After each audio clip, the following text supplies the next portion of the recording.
Friends, if you're looking for real old school laughs, you're in for a treat because we've got them right here. Flip City Magazine. Remember Mad Magazine? Then it went woke?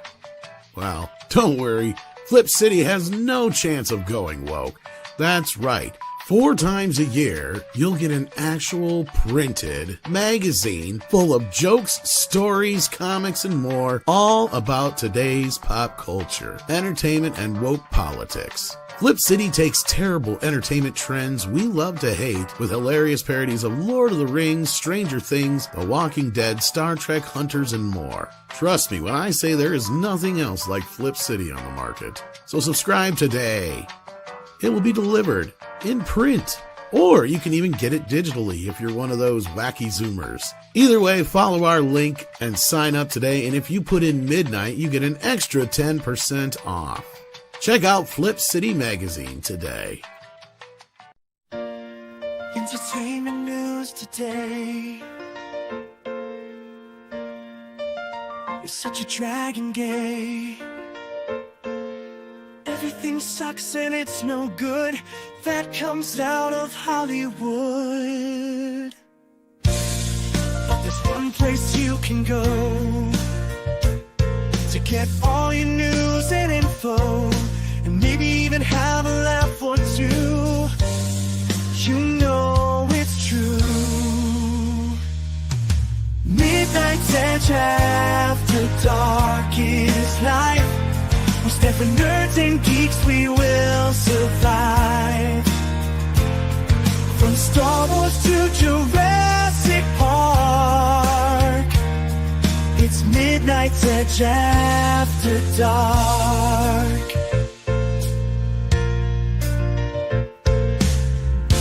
All those bombs and flops, but MEAD never stops. We will keep going through the night as we keep up the culture fight. Midnight's Edge after dark is life.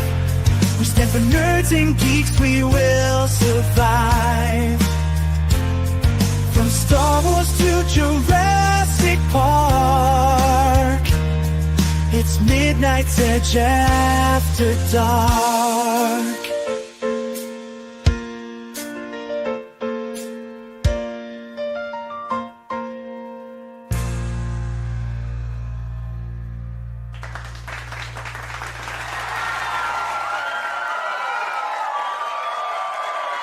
Welcome, everybody, to your favorite podcast on YouTube and X.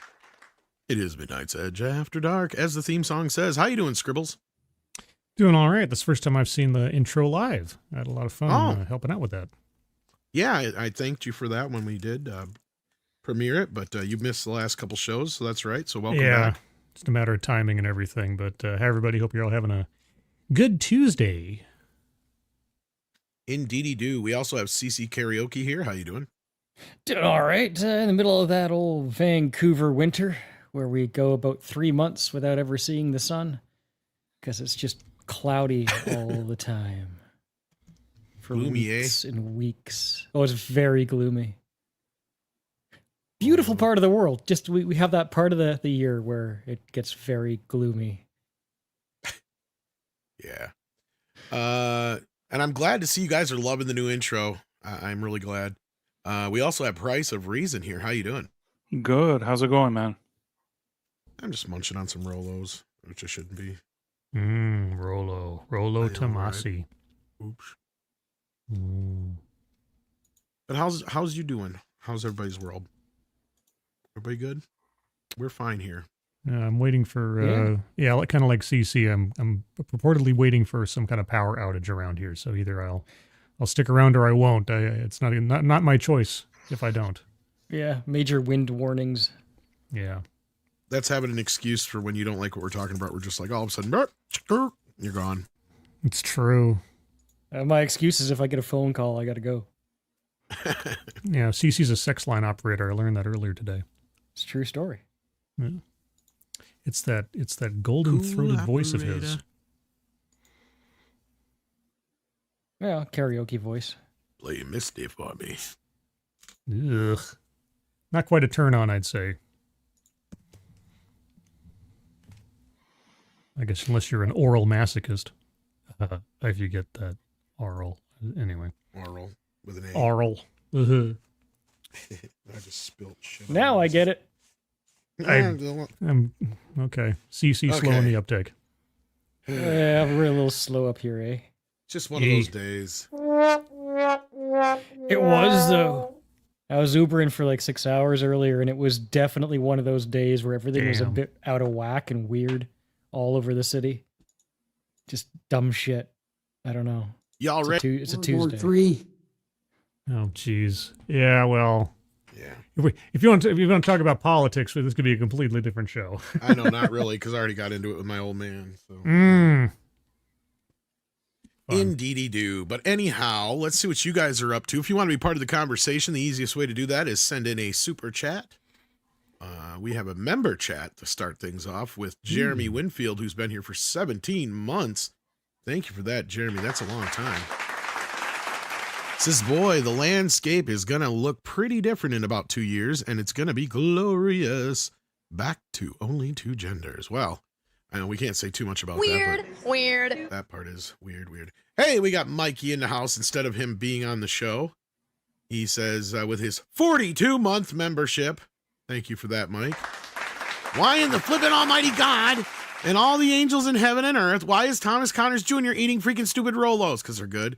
Oh, I'm sure the nutritional value is just A+. No, I never said it was. RFK Jr. is going to take those out of your hand. He probably will. I'm just enjoying them while I can. Yes. And Gonzalo Gonzo B has been a member for 32 months. Hey. He's Gonzo. That's right. So welcome, guys, to the chat and the show. Hopefully everybody's having a good time. Mikey, get in here if you're not busy. We miss you. We're going to talk because about... our aim is off. Oh, sorry. I guess so. We miss him, and we keep missing him and missing him and missing him. But anyhow, we are going to get started on the first bit of news that's making the rounds. I can't remember I keep forgetting his name. I got to remember this guy's name. He's like the gayest of gayest interviewer guys. He's always asking is this the gayest thing ever? Oh, you have it ready for me. That's great, but I really need to tell us. I need you to tell us how gay this show is gonna be. He's like a gay Muppet. Those are some serious frames he's wearing. Me and my boyfriend watched his movie, and we loved it. What's it? Yeah, it's what's his name? Maslin? Hold on a second. Yeah, I can never remember his name. I just call him Mark Malkin. Mark Malkin. Mark Malcolm? Malkin. Malkin. Malkin. Malkin? Malkin. That's a stupid name. Okay.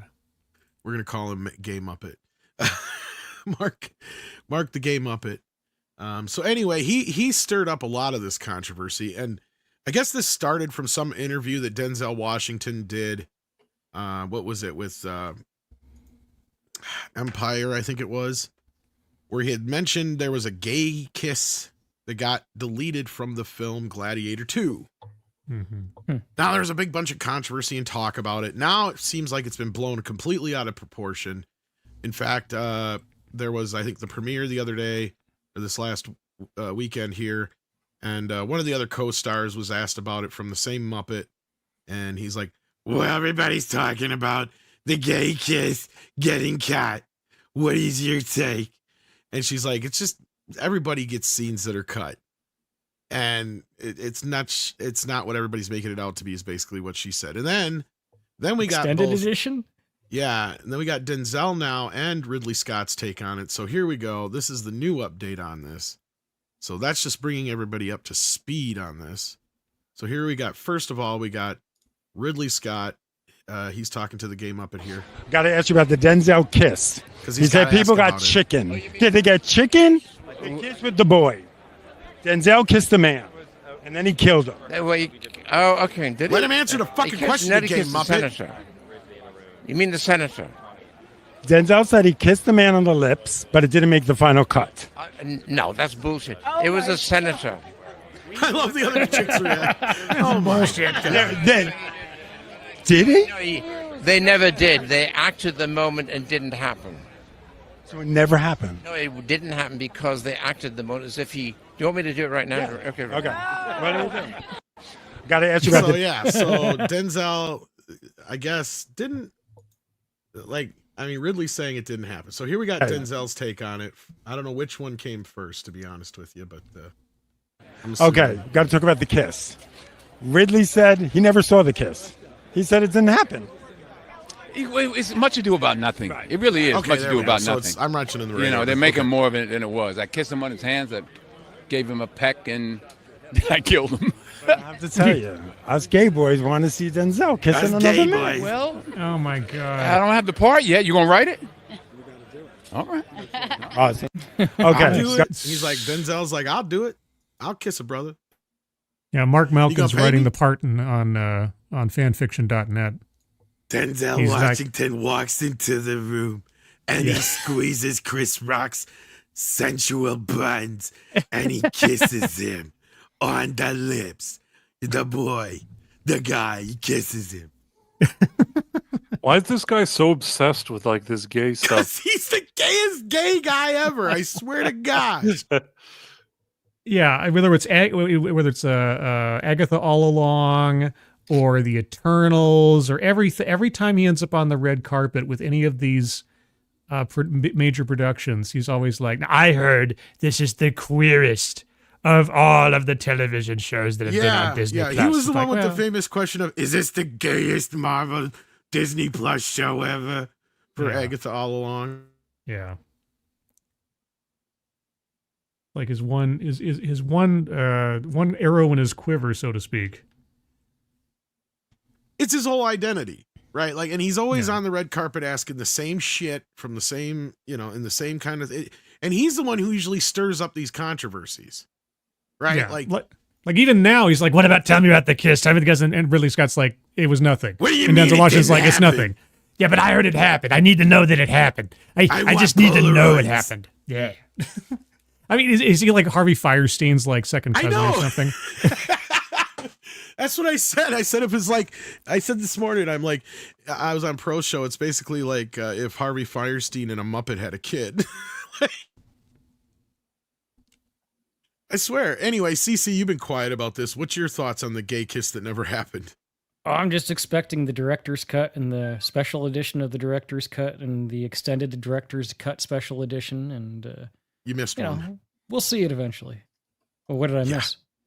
I don't know. I was just checking. Fucking with you. The final cut. The final cut The director's final edition. cut. Yeah, yeah. The yeah. final director's cut edition. The final arena cut. the arena cut. That's what we need. We need a Gladiator The arena cut. what? I think he did an extended cut of Gladiator as well. Oh no, I've he got the can't- extended cut. He can't Oh leave yeah. well enough alone. He never No. can. Never. And the only time he ever wanted to was the one time his instincts were correct. And that was when Fox is like, no. We want you to do shit to Alien so we have a good reason and excuse to fucking re-release it for the anniversary. I'm like, the anniversary is a good enough excuse. Yeah. But they're like, no, we want you to re-edit it. And so he tweaked it a little bit and he added a couple scenes and deleted some other shit. And it's just like, whatever. But anyway, that's the only movie of his that he never really touched before that. Otherwise, every one of his movies have some sort of extended cut or director's cut or... Yeah. The Gladiator extended cut actually isn't, it doesn't hurt it at all. It's actually pretty good. I mean, I think Gladiator is my, next to maybe Alien, is probably my favorite Ridley Scott movie overall. I don't know. I really like The Martian, but I've not seen Gladiator in a lot of years. I Oh, just Gladiator's so good. And the soundtrack's so good. And it's just great. Okay, here's my confession time.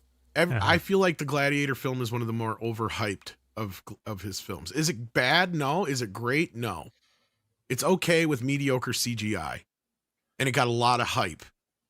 Like, it was at the time it came out, it was DVD, like, reference quality type movie, but, like, I have not watched it since. I'm curious if it holds up. It's a great hero's journey movie. I don't know. I really like it. I haven't seen it in at least 10 years, but I watched it probably a dozen times in the first few years after it came out. So I did love it. And I actually did enjoy the extended edition in this case. Yeah. But what I remember about it is that it was that good movie in a really bad year of movies. It just didn't. There wasn't a whole lot going on right around then. It was like it won because there was no real I think competition. it came out 2000. I think it was. Yeah, or 2001. It was just a 2000. down year. Yeah, because I think anything to 2001 I think had Lord of the Rings and some of the other stuff, but 2000, yeah, I think you're right. Because Yeah. it was one of those years there just wasn't much for competition. But that's what I'm saying. Like it feels like it's kind of over. If it would came out in like 94 or some other year where there's like a bunch of other big movies that people remember, I don't know if it'd have been as memorable. But anyhow, yeah. But either way, I'm it is saying not it's a movie. as bad as Kingdom of Heaven or anything like that either. No. Kingdom of Heaven. No. Way better than Kingdom of Heaven. But it's a movie that didn't need a sequel. This is the thing. It's like I was saying before the show, like Joker. This is a movie that was a one and done. It was perfect the way it was. If you loved it, if you hated it, it was still a very entertaining movie. And nothing about it said, we need to continue this story. It just stop. Well, he's already writing part 3. I know. We'll see if that happens. But anyway, Price, you were about to say something there? I was saying that I tend to agree with you to an extent. I think it's a good movie. There's nothing bad. I can't say anything bad, but really the best thing about it, I think, is Russell Crowe's performance, and Joaquin Phoenix is really good in that. And I think that, like even what Scribe said, that as part of a hero's journey, it's a fun movie to watch. But at the same time, I haven't watched it 50 million times. It came out at the time, and I tend to agree with you that they hyped it up probably a bit beyond what they needed to. And while I think it's a good movie, maybe even above good, it's not great. It's not like the best movie. Well, the best movie is The Hunt for Red October. That's the best movie. Mikey named I don't Mr. think that one's the Maximus best after either, the to film. be honest. But yeah. Okay, well, and then I'm we sorry can't to be let you friends down, anymore. Mike. I don't mean to, but look, Maximus. I'll watch it again. I have the 4K. I just haven't watched it yet. Maximus. Maximus. So part of much my problem is testosterone in I that don't movie. like Joaquin Phoenix, and I'm not the hugest Russell Crowe fan. He's okay. Well, Joaquin Phoenix, in that role, he And was you all perfect. know how I feel about Ridley Scott, so. Yeah, well, Joaquin I don't need Phoenix, to start everybody in that I movie, mean, Richard Harris, everybody's great in that movie. You seem more negative than me. I think that the movie was good. It's just like I said, maybe it's a bit overrated in the sense that it gets too much praise. I definitely didn't think it needed a sequel at all, but I think it's still. I still think it's. I guess I liked it better than you liked it. Still. Well, Actually, in I see Black Hawk Down mentioned in the chat, and That's I just going to shout that out. Overlooked. It's okay. Not my favorite movie, but I feel like it's somebody's getting a phone call. That's not me. Yeah, it must be CC because he's running along. Was that his phone call he's got to run for?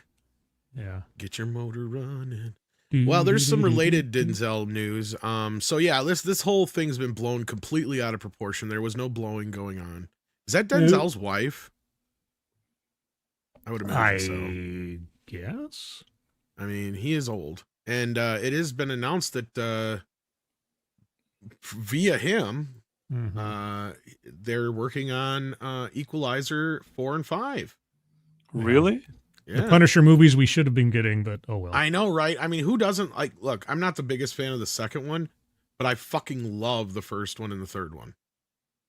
I haven't seen the third one. I've seen bits of the third one. I haven't seen that. Second one was okay. First one is pretty good, but I still look at it and just think, man, this could be Frank Castle. What are we doing here? I know. Well, the third one's really good in my opinion. The first one is the best. The second one is a bit of a dip, but the third one is almost as good as the first one. It's good, Agreed. but Agreed. still not as good as the first. No, yeah, you're totally right. Like that scene in like the Home Depot alone or whatever where it is that he works. Yeah. That scene alone is like the best. It's like you said, a Punisher, like good Michael Myers, however you want to put it, because that's what a lot of people compared it to. It's like, yeah, he just comes in there and just fucks good guy some shit Michael up. Myers.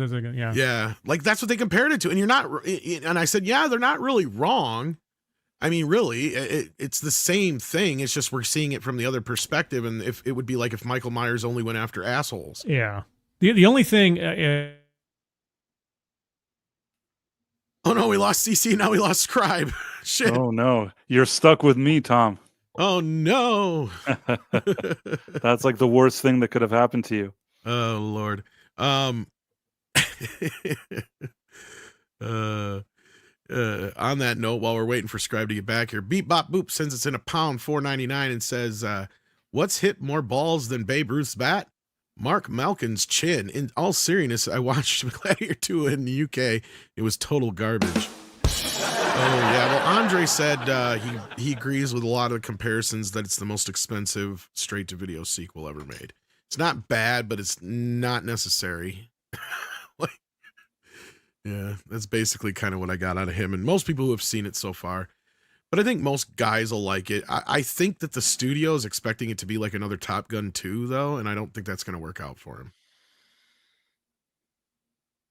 I don't know if you got that vibe at all, because they spent $330-some million on this price. I don't know if you heard that. Yeah, no, that's a crazy amount of money to spend. I don't see how they're going to make that money back.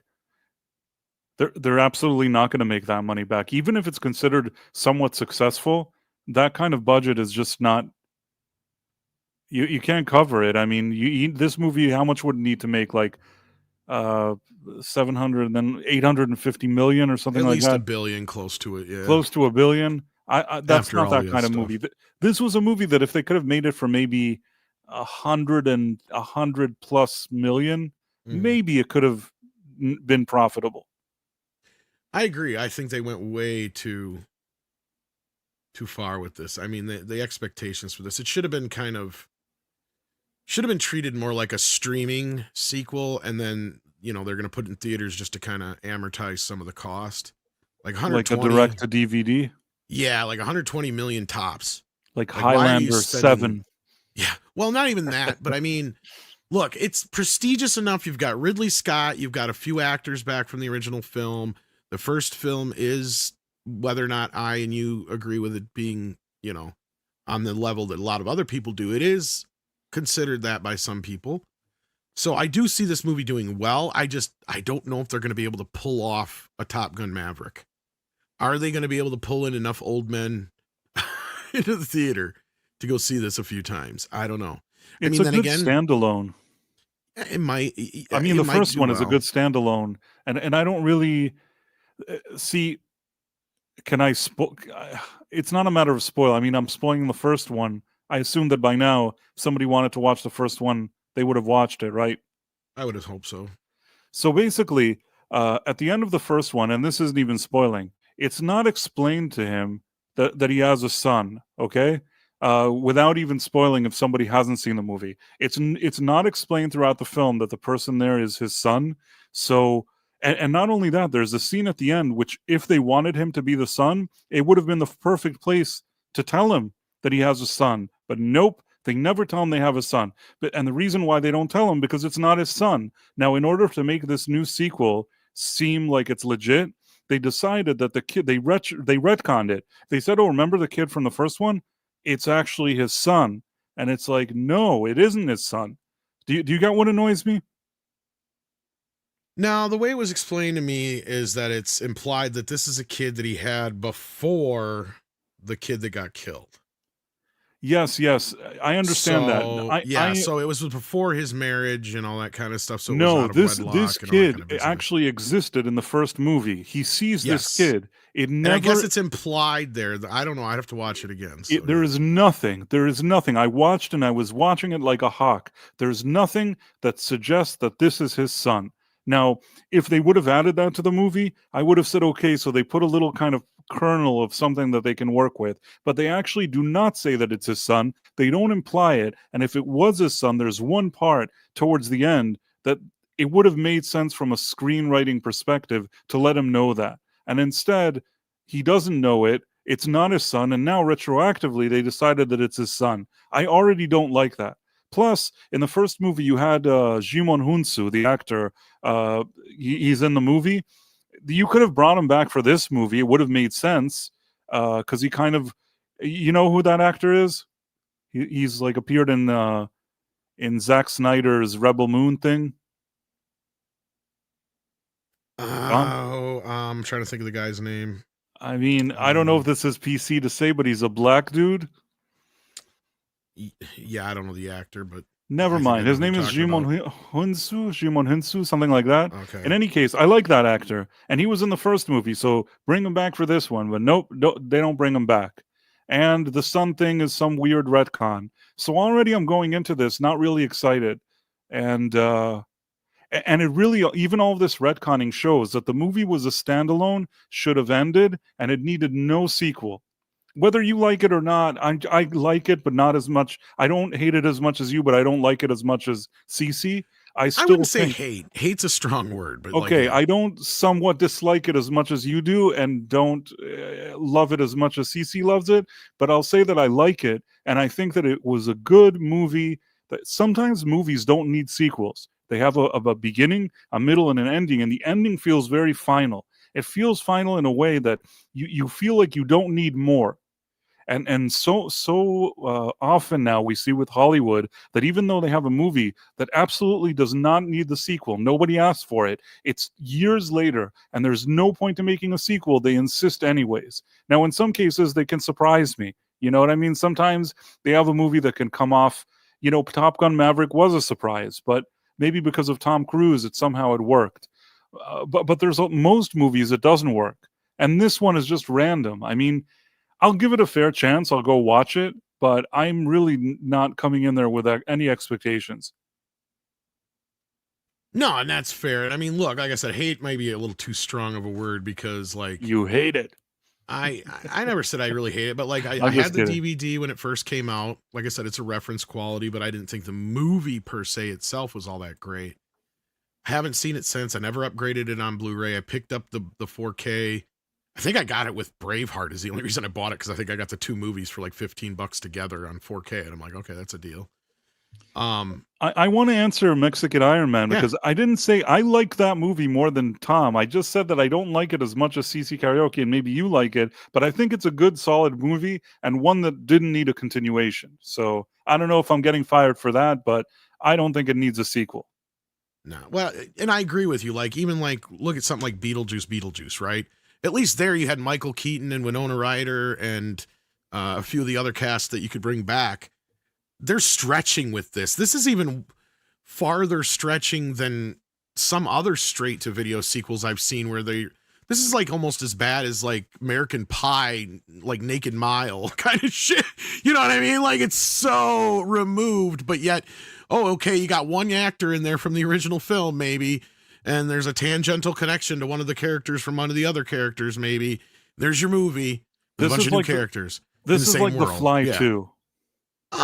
Kinda, yeah. Even though The Fly 2 almost feels like there was at least a setup for that, because you know she's pregnant. You know what? You know what? You're right. At least she was pregnant. Yeah. At least she was pregnant. In this case, they retroactively suddenly decided that some kid that wasn't his son is actually his son. Now, there's a way you could explain it, but man, all I know is that I don't want to spoil for whoever didn't watch the first one, but let's say that there's some fates of some characters that are very final. We all know Russell Crowe dies. He's not in this movie. Duh. All right, fair enough. So before he dies, Connie Nielsen, is that her name? What's her name? I think so. It sounds about right. Anyhow, she's next to him and she looks at him and she tells him, "Oh, go to them, go to your family." And he's like, "Oh, Lucius is now free," meaning it was important to him that like her son wasn't under threat because of what his son went through. So he was able to somehow do something for her and her son.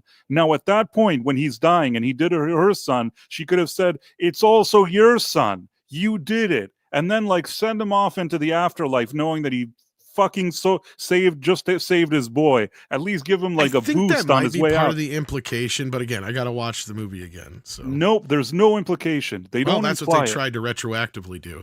But even Andre said the reason for him to be in the fights and all that stuff as a gladiator is kind of convoluted. It basically, from what I understand, I spoiled the whole movie. Well, if you haven't seen Gladiator, it's a 25-year-old movie. Well, I mean, I did. Oh, you're saying to the we chat. are all fired. So anyway, the show is over, guys. Since Mike fired us, this is sorry, it. Mike. We're done. We're But, done. Bye. No. yeah, but the thing is that it's convoluted because there's no reason for it. And not only that, they wanted him to have an arc that's similar to the Russell Crowe arc. So they basically, from what I understand, what people told me, they rehashed the story from the first one and pasted it onto the Son. This is very much feels like a direct, like you said, direct to DVD, at best direct to Netflix sequel. That's kind of the equivalent now, but it's almost a misnomer of sorts, or if that's the word I'm looking for, because they don't spend the kind of money on these films that they used to on those straight to video films like Tremors 2 or, Hellraiser 6. You know what I mean? Like those were made for dimes, right? They spent twice as much as I think they spent on the first film. Right. Maybe even more. They spent so much money on this one. If you figure in the inflation. Yeah. It's totally unnecessary. Listen, I'll watch it, but I really, really have a hard time. If I watch it and it's the greatest thing ever, I'll come to you and I'll say, you know what? I made a mistake. I think it's great. But I suspect that I'm going to be disappointed. And I don't know if it can make back this money that they spent on it. I think most people will be like, it was fine, but I don't know if it was really, like, necessary. I think it's what most people's reactions are going to be. So, yeah, with that, let's see what else you guys are talking about in the chat. We got D-Bud in the house. How you doing, D-Bud? It says, Culture Casino says he has taco-flavored kisses, while Taco Bell-flavored kisses. I just wonder why he's so gay. Do you know?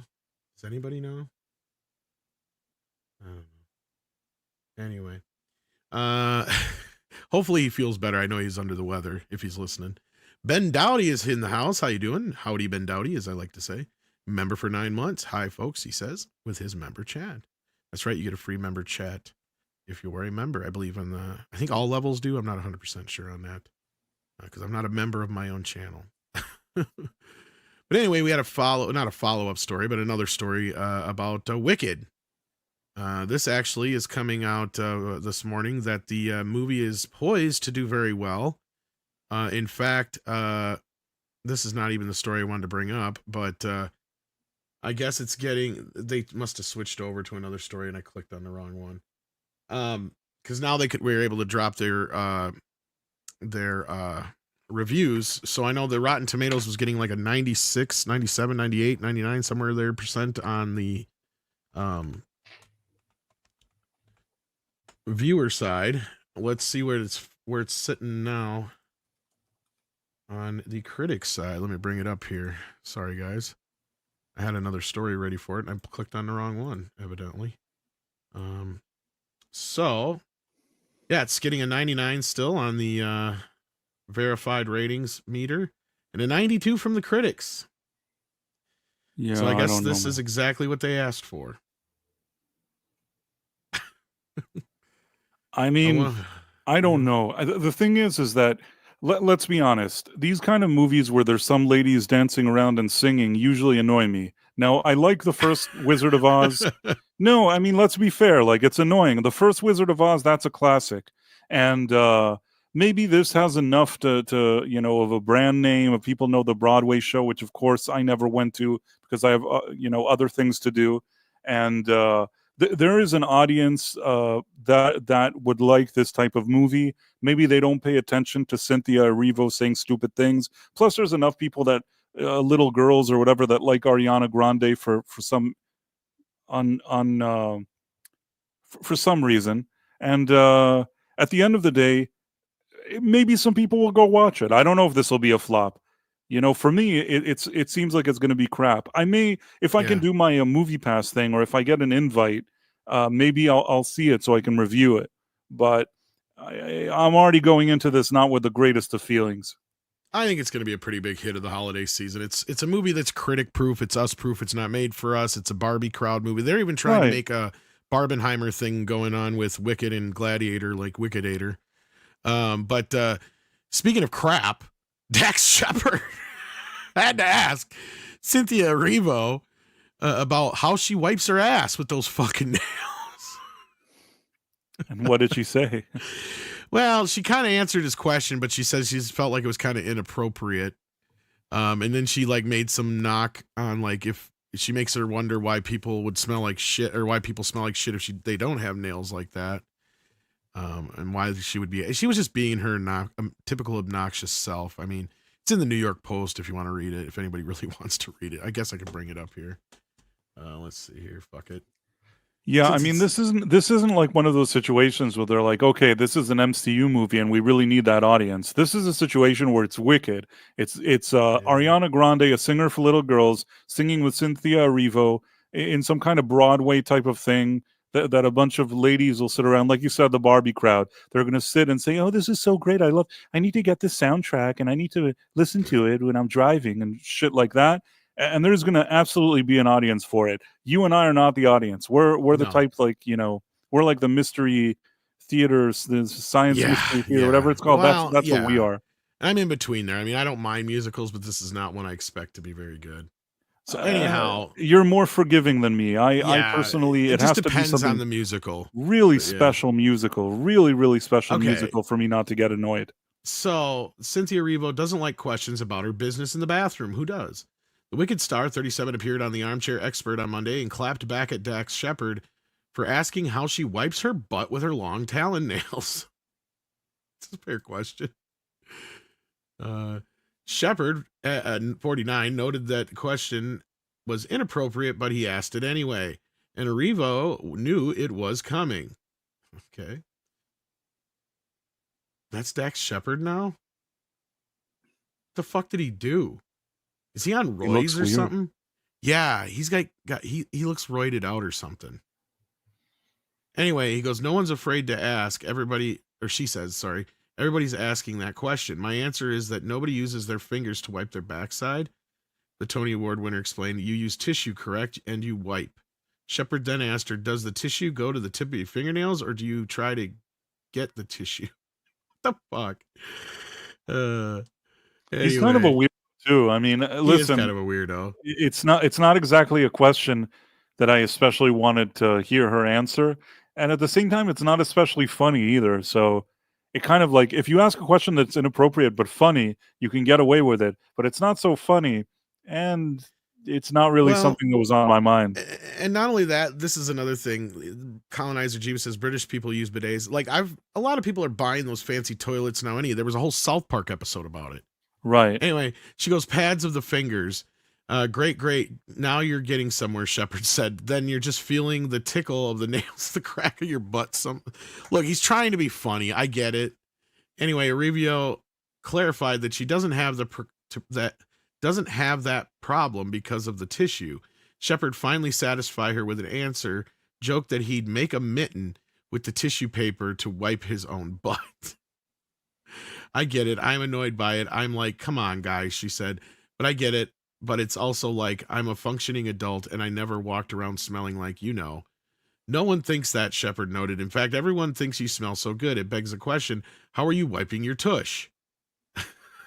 To further defend herself, Arevio noted that there are people who do not have the nails who need to check how they are wiping. And basically, that's what I was saying. Saying that some people smell like ass, she says.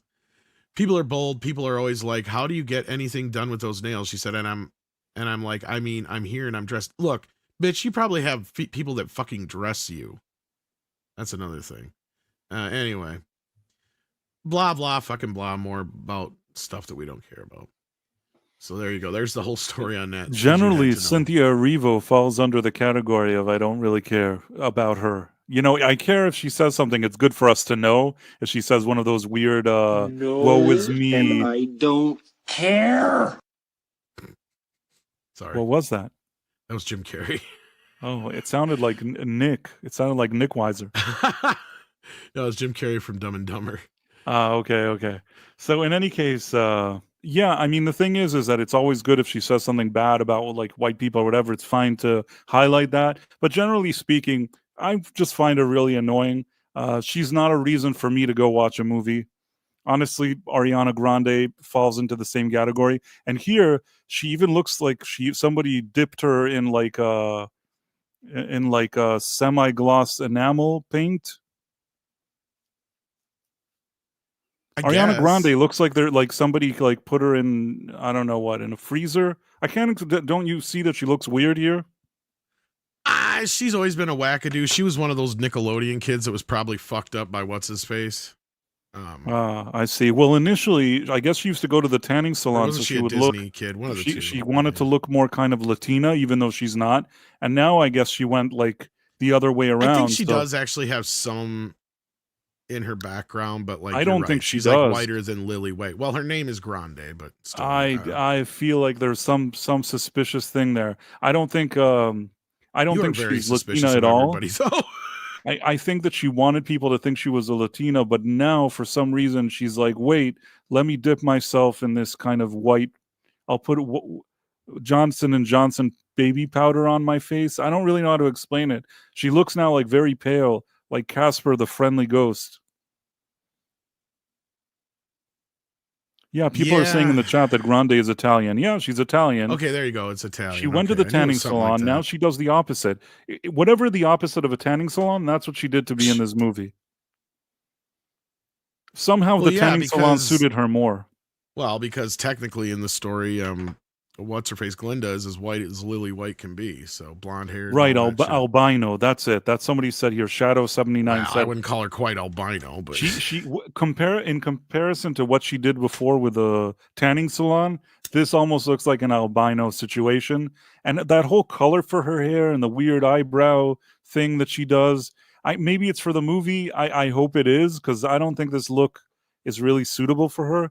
And she looks kind of weird. She's the one who was the freakazoid who went and licked the donuts and shit and put them back in the thing and said, "Fuck America" and all that shit. People forget she did, that shit. and yeah. That seems to make sense. But she cheated on, or she fucking was some homewrecker with one of the dudes on the movie that she's on now, or the Wicked movie. Oh, like I believe just that. had a kid with and stuff like that. Yeah. Ah, that's right. He had a kid with his wife, and then like immediately he left her and went with Ariana Grande. Yeah. I personally, I don't see what's so great about her. She looks like a little girl, but not, it's. I don't want to get into trouble here, but she looks like a little girl. Yeah, I don't know about that part, but I mean, she looks like she's 15 years old. She doesn't even look like Glenda, or she's supposed to be Glenda, the witch, she's supposed to be Glenda, right? Is that the role that she's playing here? She doesn't look like her. Not that Cynthia Erivo looks like the Wicked Witch of the East or whatever it is, but neither of them look convincing in their roles, and she just looks like some little girl. But again, that's just my opinion. She looks more like she's anorexic. I don't know about the little girl part, but anyway. Yeah, I mean, it's fine. I mean, some people may like her. I see that one person seems to like her in the chat, and that's perfectly fine.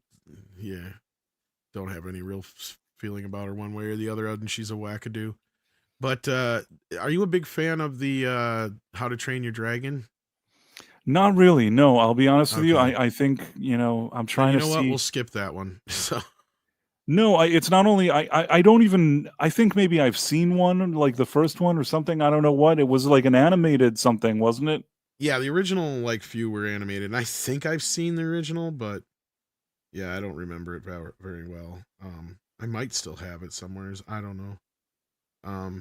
But I guess some people were talking about it. I have nothing to really add or subtract from it. It looked all right from what I saw of it. That's the best I can say. So, I have no opinion on it. If you like it, it's great. It's fine. I'm not gonna. I don't have an issue if you like it. I'm not gonna shat on it or anything like that. But we do have an interesting story here. I don't know if you were ever a Family Matters fan back in the day. But it looks like we almost got a reboot of Family Matters, but Jaleel White put the brakes on it. Said, "I'm not interested. You can't do it without Urkel." No, you can't. So good for Urkel. He said he didn't want to do it if it was just a cash grab, so he told Disney to go fuck themselves. He goes, "I embrace the TGIF legacy, but I'm also careful to acknowledge that TGIF was a sinking ship, that you cannot make shows like that right now." White said on Sirius XM Andy Cohen Live. "I feel like Fuller House got away with it because they have a schmaltzy kind of vanilla thing that they do that's very Hallmarkish, to be quite honest, and it benefits Candace, and that's wonderful. But I just didn't feel like we could get away with that same brand of humor." You know what? I have respect for the guy, and I did actually watch the show growing up at some point. It wasn't I know people that like that show more than I liked it, but I did enjoy it, and I think that what made it enjoyable was mainly, Steve Urkel. And I liked Reginald VelJohnson. So I think that the dynamic between him and Steve Urkel really is what made that show amusing. I'm sure that there's episodes of that I haven't seen, but I've also seen some episodes of it. It's like I've seen enough of them, and it's not a show that I dislike. I wouldn't say that I don't like the show. And I have respect for him. If he saw something and it looked like crap to him and he didn't want to make it, and it's not like he probably doesn't need the work either, right? Like, and it says they offered him a sweetheart deal here, even to direct and some other shit, and he still said no. Does he have enough money? I hope so, because I hope he's all right. I mean, maybe from residuals and stuff, he's doing okay. I mean, he's done some other things, but he's not done anything major. He could probably still do a convention. I mean, if he wants, he probably arrives at some convention as Steve Urkel. I'm sure there's people that'll pay money. And he's done Sonic voice for years, and I think he does cartoon voices now and other stuff like that. I mean, but as far as he's done a few movies, but I mean, I can't believe he's not necessarily needing some cash. So, I mean, for him to say no, and the deal they offered him, he's an older guy. Imagine now he's going to play some idiot kid again. And that's probably part of it too. He's probably like, I want to go out there and go, did I do that for the next 2 years? I mean, you could do that when you're a kid, but now as a grown man, he's going to go around with the suspenders and the weird glasses and talk funny. It just doesn't seem logical. I can sort of understand why he didn't want to do it. I mean, he did do a Christmas special with Urkel a few years back. Actually, now that I think about it, ABC wouldn't have had nothing to do with this, probably. It probably would have been Warner Brothers because they own the show. So Warner Brothers probably asked him. But just the same, he still said, no, I'm good. I don't need one. So good for him. I mean, I agree with you. I don't think it would have rolled over very well. I think it would have wound up being either overly woke or too much like I've never been a big Full House fan. I mean, I watched it back in the day just like everybody else did. But I was one of the first people to say, thank God somebody else finally fucking said it when somebody said, you know what? Full House sucks. I was just waiting for somebody else to say it so I didn't get pummeled, right? Because one of my best friends loved the show. I'm just like, what the fuck is it with this show? But Family Matters, I didn't mind so much. My whole thing was I liked Perfect Strangers. And when Perfect Strangers ended, to me, that was kind of the heart of TGIF went out of it. In my opinion. Yeah, they had Urkel and they had some other stuff that was okay. But to me, that was always the main heartbeat of it for me. Yeah, and Perfect Strangers was good. I mean, I will say, though, that I think the earlier seasons were probably better than the later one, but that's true regarding most shows. Again, once it became TGIF, he's not wrong. It became more of a brand because Perfect Strangers started before TGIF. It got moved into TGIF, and that was one of the flagship shows at the time. I think even Full House was another one, and then Family Matters got brought in, and they had the Hogan family and some other stuff on there, and that got changed its name. I don't know how many it was because it was Valerie's family, I think, originally, and shit like that. It was Valerie. Then she had a dispute and it became Valerie's family. Then she sued them because she said you can't call it Valerie's family, so they changed it to the Hogan family. Was that a part of it, or was that a different one? I'm trying to remember. I don't think it was a part of it. For some reason, that was NBC. I was getting mixed Valerie up with was on NBC, whereas the other ones were on ABC. Step by Step, though, was one of them, and there was another couple they kept trying. Dinosaurs, I think, was even part of that at one point, or something like that. One of those Step shows. by Step was a surprise hit for Patrick Duffy and Suzanne Summers. Yep. And you also had that one kid in it. What's his name? The surfer dude. Cody, whatever his name was. I don't know. I thought his name was Cody. Yeah, he was hot for a minute. I can't remember his name. Didn't he get arrested for something that he did something that I don't want to say? Not remember. Sabrina was another one that was a part of it. Yeah. Maybe roughed somebody up. Boy Meets World was a big part of the latter parts, yeah. There was also one. I checked out by then. One of the kids was the girl from My Two Dads, which is actually the first show where you had Paul Reiser and you had this other actor called Greg Evigan. And she had two dads. But today, if she had two, I'm surprised they didn't remake this. Today, they would do that she has two dads and they're in a relationship with each other. Yeah, of course they would be. Actually, I don't know if we'd have Full House if we didn't have My Two Dads. Because My Two Dads was the idea that there's two guys there. Although Three Men and a Baby could also be an influence. But there were two dads for I that think it was girl, all Nicole. those things culminating. Yeah, I think you're right. And it's kind of one of those situations where Full House is kind of like a lot of other shows like Friends and other ones that just basically copied a bunch of other shows, and it just happened Right. to be They said, the most "Oh, my popular two." version. They're like, "My two dads." What if there were three dads? So then, like, they did, and it's kind of like Three Men and a Baby, also, but with kids. It was sort of a hybrid between My Two Dads and Three Men and a Baby. That's you. And you also mix in a little bit of you have a little bit of Odd Couple there too, because they changed Danny. Because if you remember early on, he was more of still of a guy. But as the show went on, they turned him into an OCD. Right. They made him freak. more like, kind of. And then pussy him kind of, and what's his face, Dave Coulier's character. I can't remember his name in the show, but the I know what you anyway, mean. yeah, he. So they had them two going at it all the time as kind of an odd couple thing. And then you had, of course, Jesse always with his thing with what's her face upstairs. Oddly, but yeah. Jesse, the act, like, John Stamos, prior to being on this, he was in an Odd Couple type of show with Jack Klugman, and Jack Klugman actually was on the TV show The Odd Couple. Was It's Your Move? I don't know if I'm maybe I I'm don't know. I don't remember what it was called. There was one with Jack Klugman and John Stamos. Then he did Full House. And regarding the girl from My Two Dads, she went to Step by Step. Yeah, actually, I saw. Okay, this gets fucked up. So Dave Coulier announced that he had cancer and he started treatment. So John Stamos poses for pictures with him and shaving his head, right? John Stamos is wearing a bald cap. So he's not really shaving his head. No. He's shaving Dave's head, but John is just wearing a bald cap, making it out like he did, but you can clearly tell it's a bald cap. And to me, I'm just sitting here going, yeah, that is kind of like, I don't know. That's just weird. Like, I don't know how to look at that.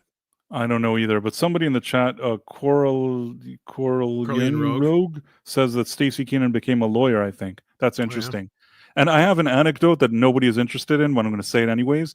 Once I actually had a conversation with the guy who was on My Two Dads that wasn't Paul Reiser. And Paul Reiser went and had like a very lucrative career, whereas the other guy... I'm mad about you and all that other stuff, Yeah, and the other guy kind of sort of disappeared. I mean, I don't know, maybe he's had some smaller roles, but that Greg Evigan guy didn't have a lot. His daughter became an actress that was on some show. But in any case, once I had a conversation with him, and I told him that I thought he was the cool dad. That out of the two dads, he was the cool dad. And he was so happy.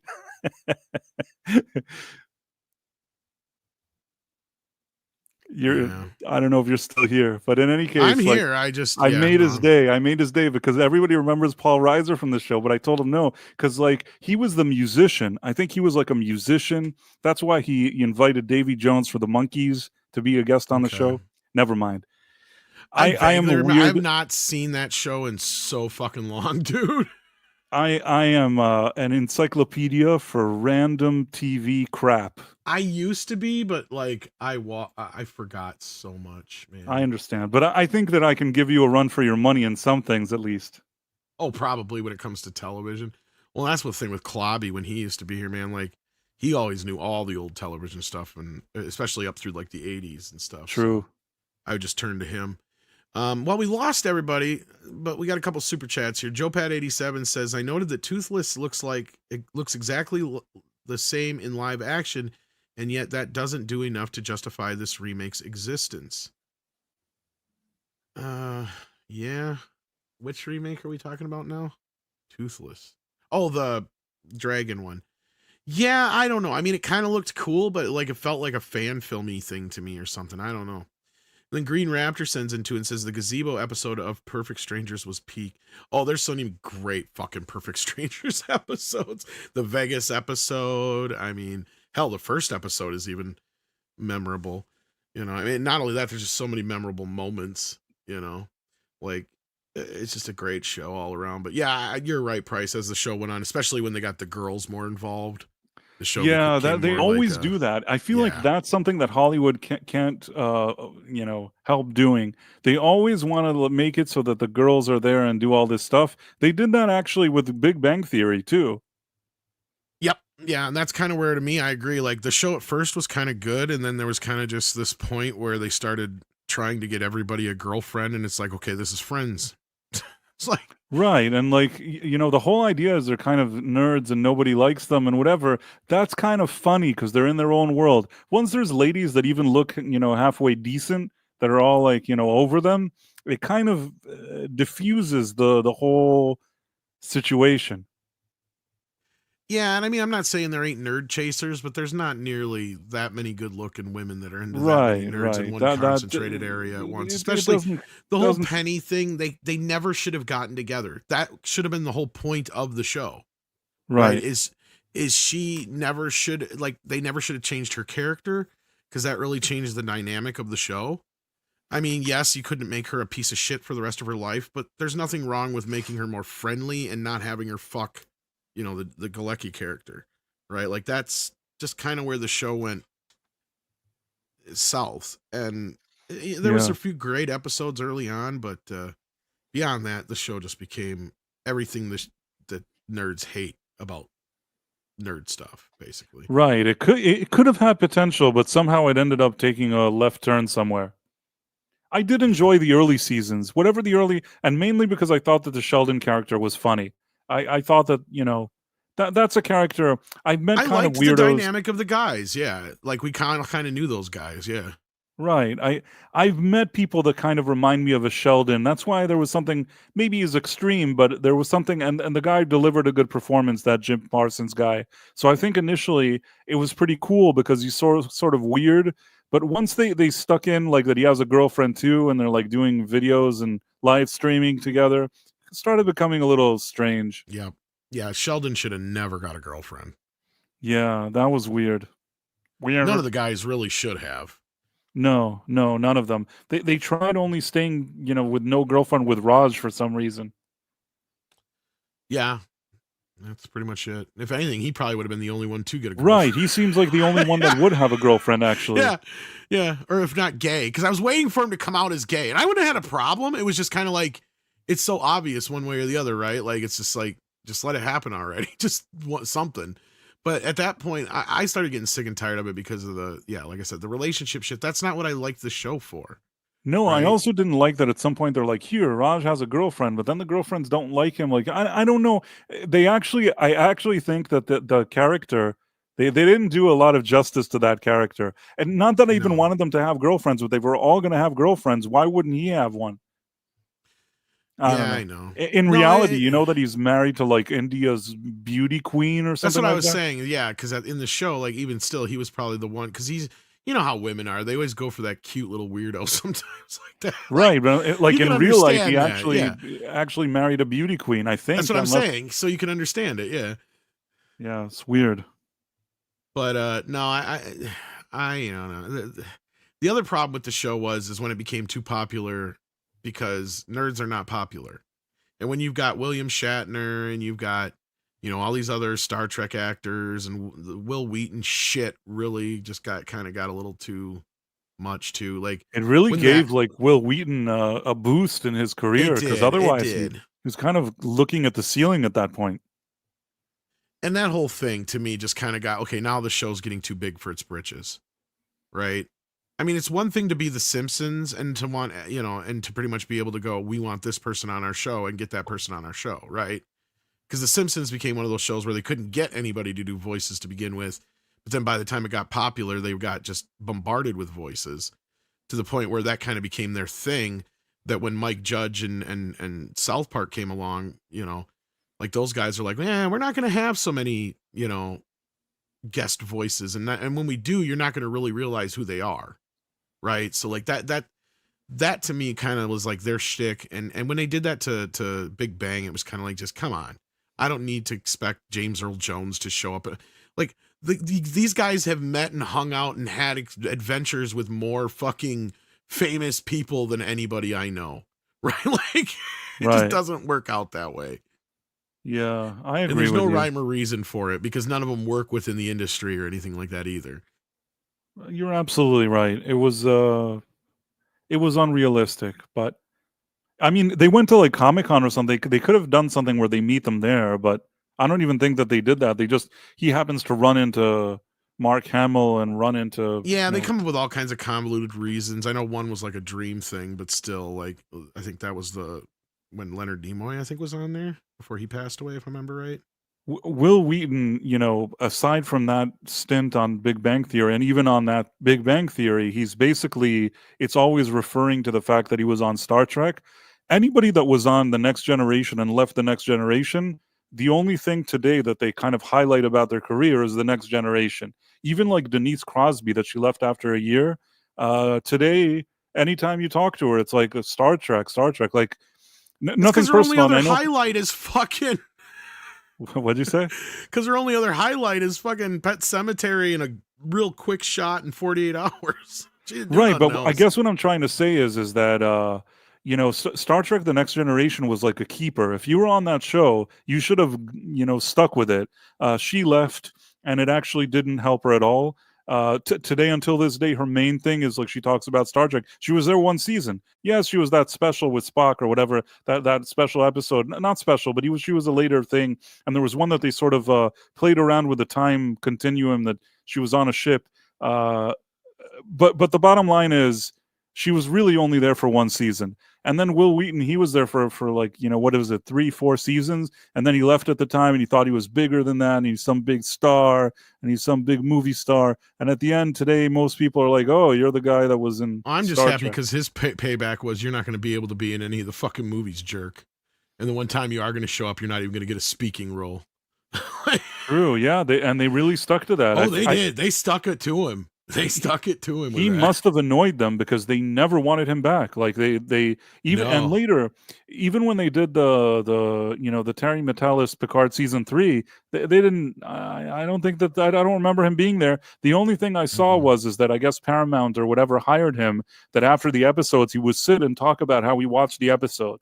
And I think he burnt a few bridges with that whole thing.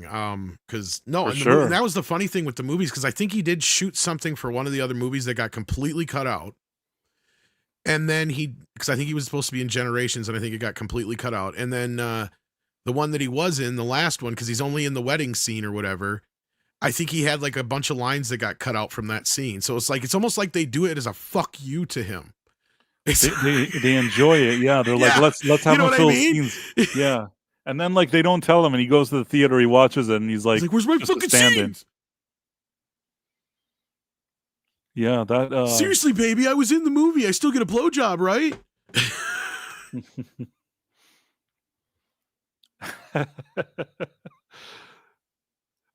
Actually, it's funny, even though I'm not an actor or anything, and I can't really give too much information here. Once something like that happened to me, but think of like on a much more insignificant scale. Not like that I'm supposed to be like a cast member in a Star Trek movie, but think like some silly, I can say it was like an unscripted show, and I was filmed for something, which is not something I typically do. And at the end, like for that specific thing, maybe if you're lucky, you see me like for 1 second in the background. Oh yeah, like not that we would know it was you because you look. Well, we would if it looks like this, but I think that unless you're me and you're watching it, you wouldn't even know I was. you wouldn't even know I was there. That's what I'm saying. Unless you're sitting there holding on to the little price doll. I mean, right? Oh well, you wouldn't know, I guess. Exactly. Nobody would. I don't even know. Right. So. Anyway, Brian, who doesn't hate Will Wheaton? Well, Will Wheaton doesn't hate Will Wheaton enough. Like, that's part of the problem. He's not even self-aware enough to know. Well, you had a chance to meet me, but the thing is that Mikey bailed. I don't know about that because I have no way of getting anywhere right now other than maybe a couple hours distance. I can't afford it. So, like, yeah. Right, but I mean, if we would have met, Mikey and his area, Cece was going to be there. I was going to be there. Yeah, that was the plan. Yeah. And then we were hoping you would be there, but then I was supposed to hop in my car and drive all that way, but then I realized how long it was, and I'm like, fuck. But then we couldn't find a flight that wasn't connecting and shit, so it was just Mikey pulled the plug on that one. Yeah, something came up. I can't even remember now what it was, but Mike's always dealing with some sort of drama or something for work, or like now he's laying in bed curled up crying. I mean, because he had a he's gonna have a legitimate finger up reason his from butt. what I remember, but I don't want to say Actually, it I think unless he's he gonna have a says hose it. put up his butt. Yeah, I know. He always has a good reason. It's just something always comes up with Mikey. And It's the even way if it I would works. have been there, I think Cece couldn't. It didn't. I guess it wasn't meant to be. But I would have showed up. There you go. And with that, though, I think we're going to probably wrap this up. You guys aren't sending anything in to spice up the convo, and I don't really have anything else to go on. And we lost I think that the everybody convo else. is very spicy. It has been pretty good, but it takes a lot of skill to shoot the breeze just about random stuff. But I really don't know what else to talk And about. that's my specialty. It's just that one of those type of times of the year where, I mean, I don't know. Have you even seen, like, I mean, I've watched like Tulsa King and. I did watch Tulsa King. It was good. Did you? I watched Tulsa King and I thought that, it's fine. It ended. I still think that the second season wasn't as strong as the first season. No. But I will say that I still enjoyed the second season. It's a fun show to watch. So, in comparison to the first season, it's a bit of a dip, but at the same time, better than most other shows that I watch. It's still really fun to watch. I don't know if you got this out of this season or not, because like the first season, you can almost tell that they were, because the initial idea was Sly wasn't sure if he wanted to do more than one season, so it is kind of set up in a way that it almost runs like a what do you call it, a limited series. But then at the very end, it seems like they twist enough stuff in there to keep it going for another season, because they found out late in the game they were going to get another season, or Sly's like, yeah, we'll do it. Whatever happened there. Kind of felt similar this time out. Yes, I agree with you. Yeah, like it got up to that last episode, and then all of a sudden it's like, okay, we wrapped all this other shit up, but now we're just going to leave just enough open for another season, and you get this little bomb at the end to kind of really bomb the doors open for like, okay, what the fuck is that all about? Like, yeah. I feel like every season they make it as though it could just end, but instead maybe they film two endings each time. Because I wonder, yeah. If you look at the scene prior to the final now, scene, first season, I know they did go back and shoot a bit of an ending or add-on ending when they were starting season 2 or something like that, if I remember right. Because they did go back and finish it off to where it did have I think that was the case. But this time out, I think you're right, because I don't remember them going back for any reshoots or anything. Right. I think they just said, hey, let's just film we can end it here, or we can add this additional thing and let's see what happens. Yeah, because it's a fairly definitive ending on this, although there are enough open ends to where you can continue. That's the beauty of this show. This is one of the few shows on right now where I, like, every time an episode ends, I'm like, motherfucker. Because I know I got to wait a week to find out what happens. And I hate that. And it does a good job, a really good job of, leaving a cliffhanger, picking it up, and not making you feel like you got cheated in any way or unsatisfied, because it doesn't leave so much hanging. And I like that about the show. It does seem to fold up a lot of things real nicely, not neatly, but nicely, in a way that you're kind of like, okay, we're ready for the next thing, whatever's next. It doesn't overstay its welcome with things. I mean, even the Chicky storyline seemed to play out just as long as it needed to. Right. It had reached its end. It's like, okay, this is the spot where it needs to go. I mean, all that felt natural. You're right. Like, yes, it was a bit of a dip, but it also there's felt a few things. There's a few things that kind of puzzled me.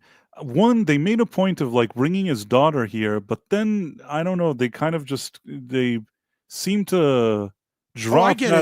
I get it. I know what's happening there. See, it's her for forgiving him for the life that he took away from her, only to have that life taken away again.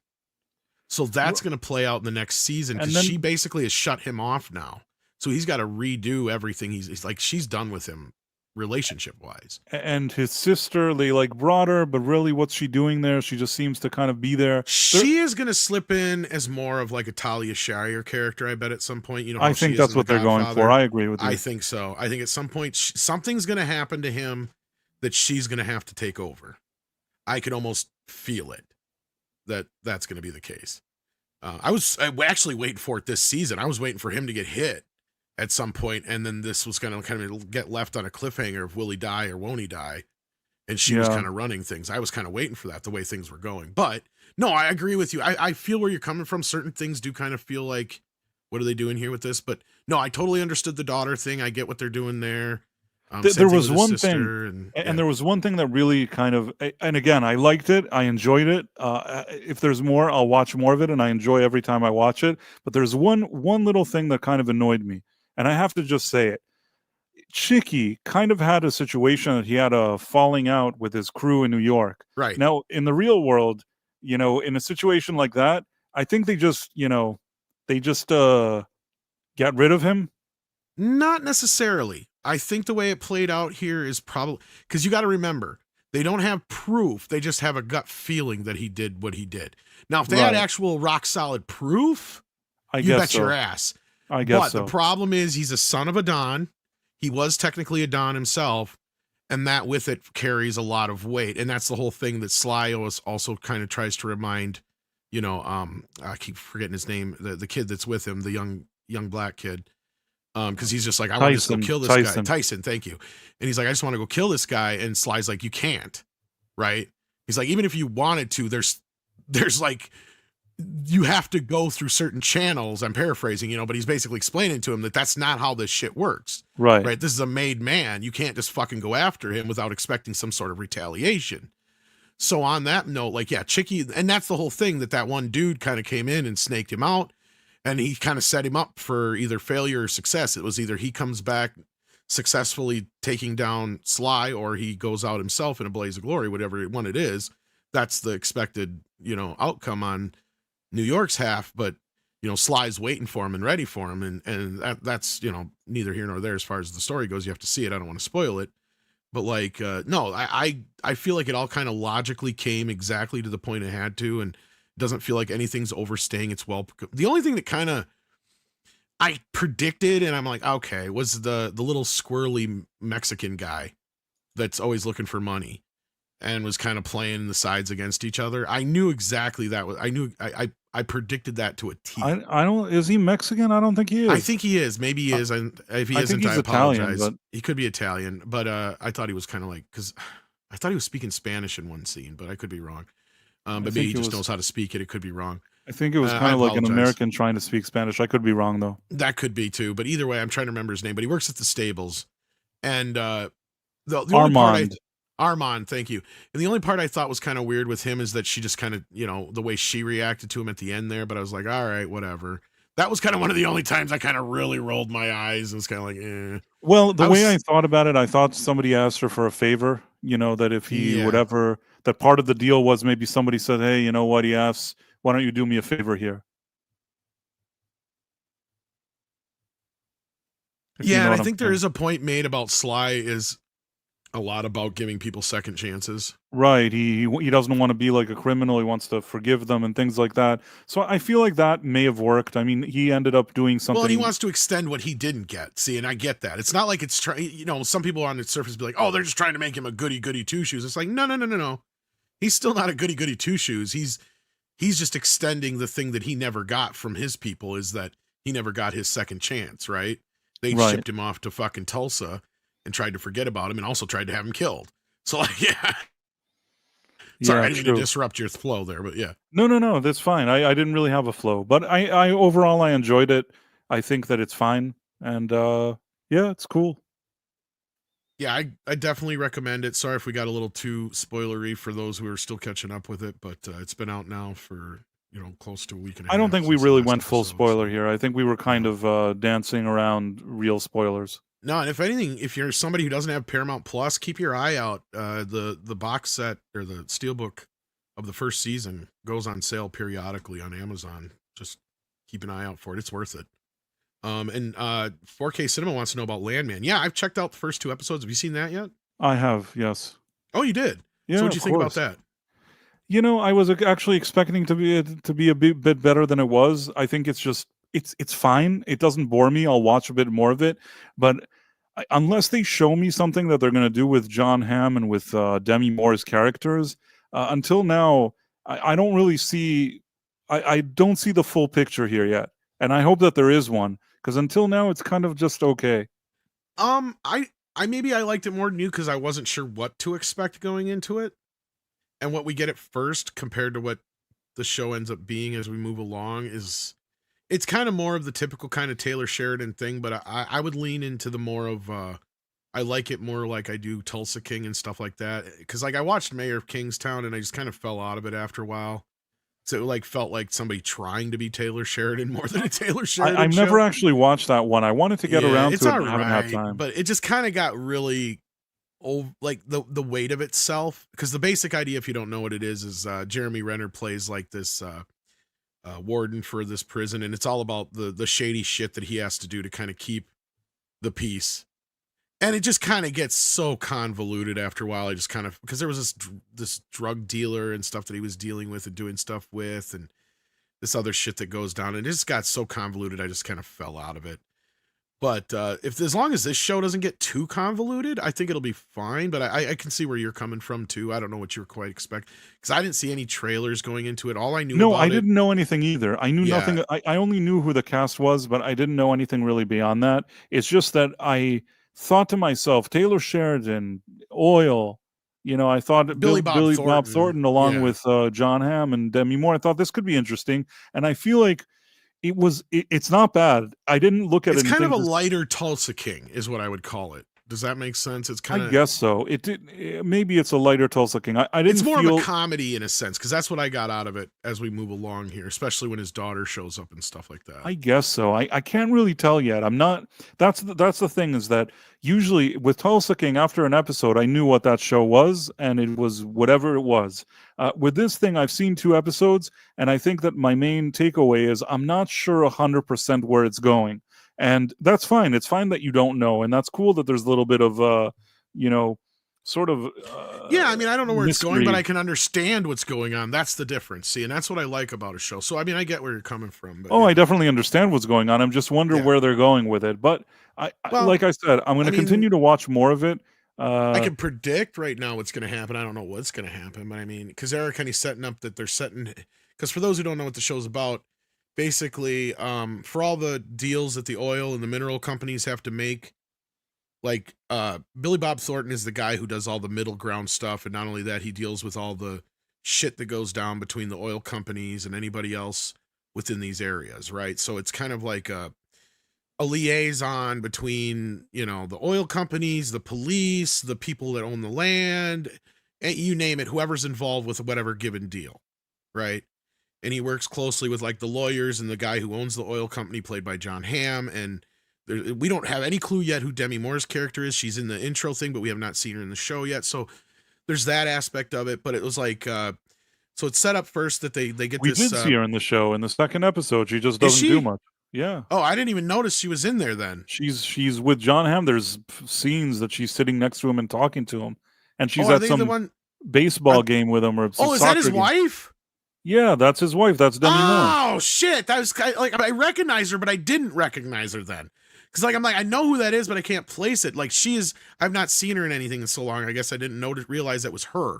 So okay, it's totally her. It's totally her. Okay, well, thank you. I didn't realize that. Thank you for pointing that out.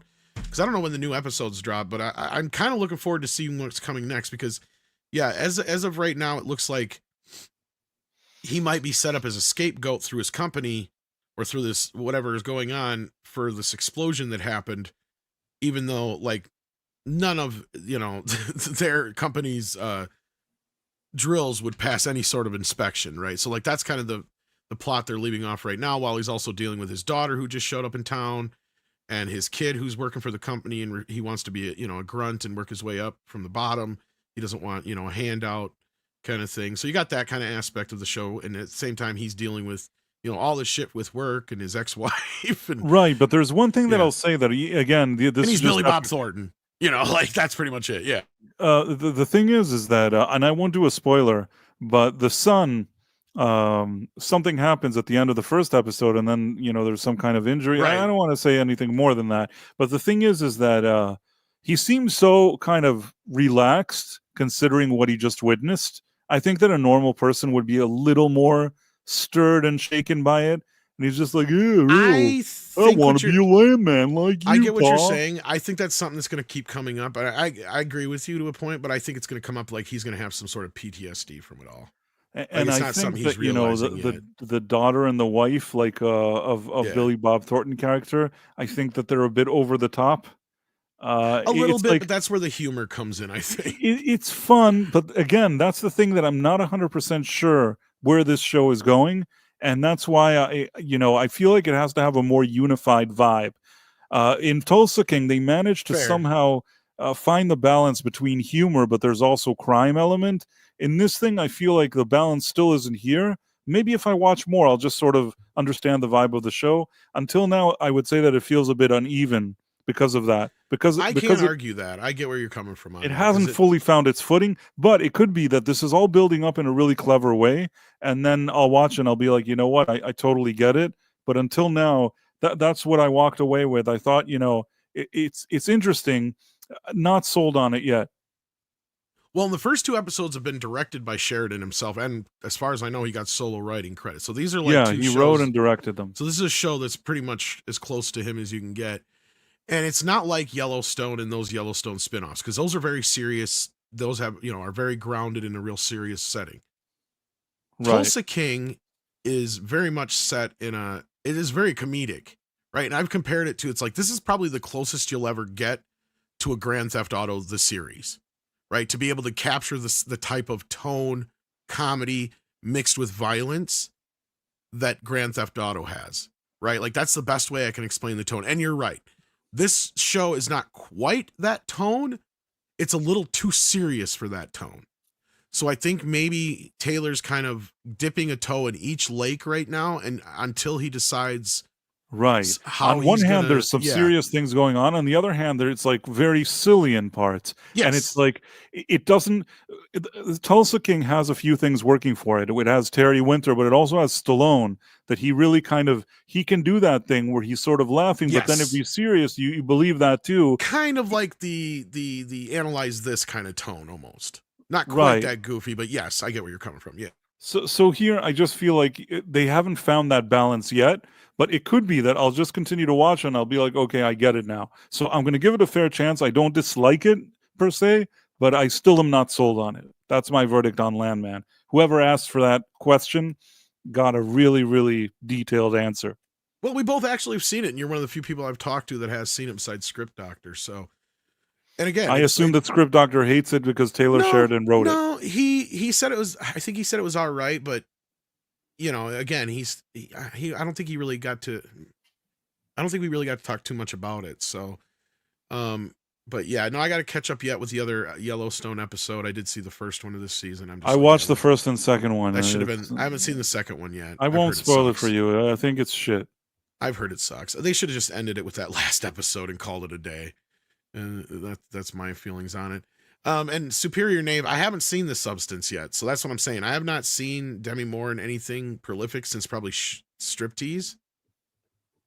So all I Well, can she think doesn't of- look like she did in Striptease, if that's what you're wondering. That's what I'm saying. I haven't really seen her much, so I don't really know what the fuck she looks like anymore. I just remember seeing her in the intro, but I don't remember. I guess I didn't put two She and looks two like together. her. I don't know. She looks like Demi Moore. She Don't looks know all why right. I didn't put two and two together, dude. I really didn't. For a woman, her age, I think that she looked fine from what I remember. I think. I'll have to when we get to episode 3, whenever that drops, I'll have to be like paying more attention this time, I guess. Deadman wants to know about the Star Trek video from the Roddenberry archive released with Kirk coming back. It's Look, cool. I didn't get to watch the whole thing. I saw a few clips of it. I was going to talk about it with the boys, but everybody was unable to make it and or got zapped. I by watched the weather, full thing. It so- was good. So what's your reaction to it? I thought it looked all right from what I saw. It's Obviously, not not really an official thing, right? It's there's a few moments that maybe you could tell that there's a little bit of something, and I think Scribe was saying that prior to the show, and I agree with him.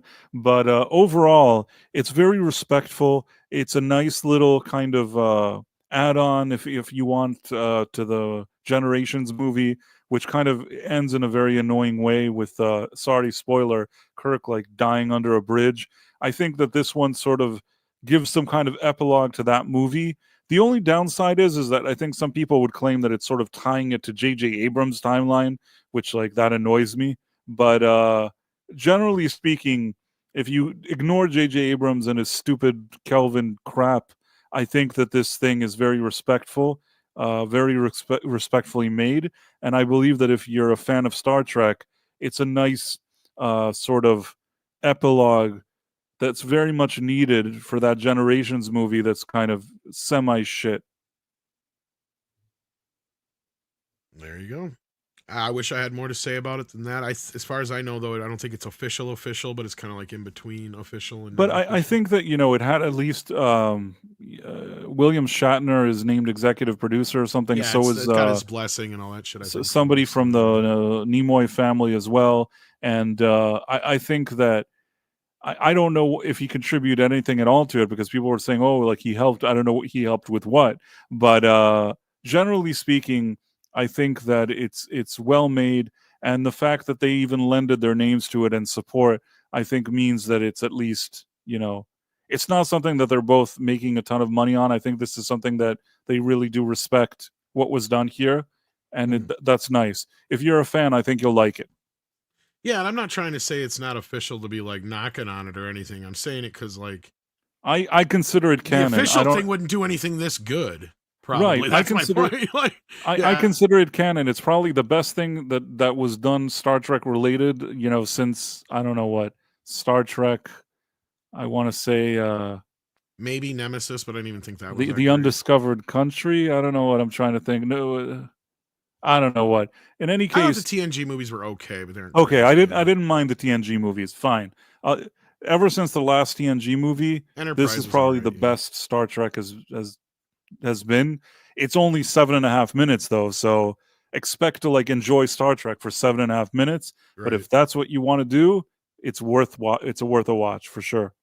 I have a feeling we'll probably talk about it on the morning show, but yeah, I'll have to try and watch it in its entirety. I just skimmed through it real quick, but I was hoping to have more of the guys here and then we'd talk about it, but I'm glad you got to talk about it, and I think we are going to wrap it up.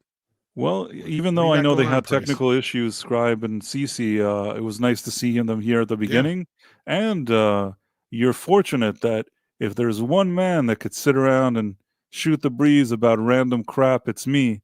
So even without the other people... You do that every night almost, don't you? I do that here or somewhere else. Well, on your channel on evenings, is that... Yeah, in the evenings on my channel, I actually do that. But... I did the best I could here. I think I want to pat myself on the back and say that, considering the circumstances, I think I did pretty darn well here. No, we did all right. We had enough to talk about, and we talked about it. And check out Price's channels. He's got Price of Reason and Price of Reason Live, where tonight you'll be going live talking about all sorts of weird stuff, as you usually do. Absolutely. That's 11:45 p.m. Eastern on my live channel, Price of Reason Live. I also have my main channel, Price of Reason. I have two channels, Price of Reason Live. If you're listening to this, you should subscribe to both of them, because they're both very interesting channels, in my opinion, of course. And of course, check out Scribe Light and CC Karaoke and Mexican Iron Man, even though he claims he's not a YouTuber. And you'll see me on the morning show. If you don't see me before then, take care of yourselves and each other. And have a wonderful Men's Day, even though they tried making it something else altogether. Indigenous Vagina Day. Indigenous Vagina Day. We get one whole day. Later, kids.